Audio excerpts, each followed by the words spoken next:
दर्पण news, नजरेसमोर राष्ट्र, नजरेत महाराष्ट्र।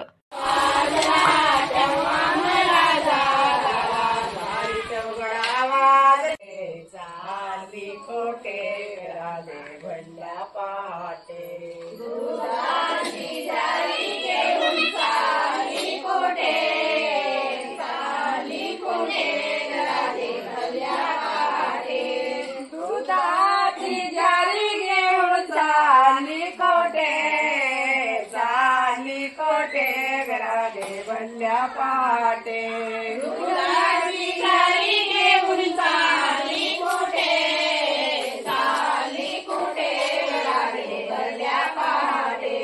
भल्ल्या पाटे राधे भल्ल्या पाटे।